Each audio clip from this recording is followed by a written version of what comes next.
Hello, I'm Danielle Wood, and my story for the South of the Sun anthology is called All Kinds of Fur, named for the Grimm brothers' tale of the same name. I should tell you that my story is not a very nice one. In fact, it's the only one in the anthology with a trigger warning. There are a couple of reasons that it's not such a nice story. One is that the source text, as collected by the Grimms, is also not a nice story. It touches on incest, which the heroine is able to avoid by having a donkey skinned and donning its hide. Now, a couple of years ago, I was editing this book. It's called Island Story, Tasmania in Object and Text. And it's a book which takes items from the collection of the Tasmanian Museum and Art Gallery and pairs them with excerpts from Tasmanian literature. As I was going through the museum collection, it became apparent to me that everywhere I looked, there were animals' bodies, their skins, their bones, and one item in particular really caught my fancy. It was this. Now that, my friends, is a pincushion made from the jawbone of a thylacine. And of course, the thylacine, or Tasmanian tiger, was hunted to extinction in colonial Tasmania. So the other reason that my story is not a very nice one is that it is set in colonial Tasmania. One of the things that I find myself coming up against as a writer of fairy tales in an Australian context is the difficulty of using that formulation once upon a time. Because this is a nation that has suffered invasion and dispossession, the formulation once upon a time immediately causes us to ask the question, before or after? Which reminds me, I should say that I speak to you today from the country of the Muhanina people, which was never ceded. And I pay my respects to the First Nations people of this island, Lutruwita, or Tasmania.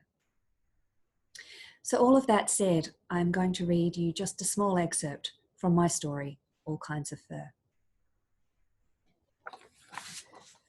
On the days before the district show, the ladies of the church helped with the business of clearing the upper floor of the general store. Trestle tables were installed for the vegetable exhibits and glass vases provided for the roses and chrysanthemums. But in the very centre of the room where the needlework was displayed, there was, as it transpired, no competition at all. Claudie's thylacine pincushion, set out on a lace doily, appeared as nothing but an ugly lump of velvet, ribbon and bone, and Louis's cross-stitched sampler with its pious Bible verse all but faded into the wall, because all eyes were on the dress. Sarah wore it herself, keeping her expression so remote that she seemed almost a mannequin.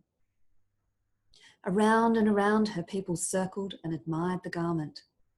Its vast skirts were heavy tiers of tawny thylacine striping. Its daring bodice was devil black, with a bright white slash beneath the bust.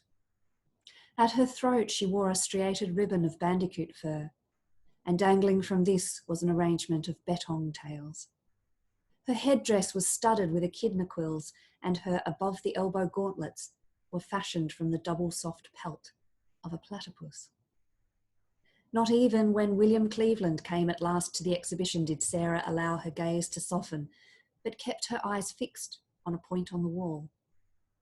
I could see, though, that her breast was heaving inside the black and white of the devil fur, and I heard her hope that her stitches would be strong enough to hold her. Now that, William said, his voice low, is very, very capable. My own thoughts echoed Sarah's.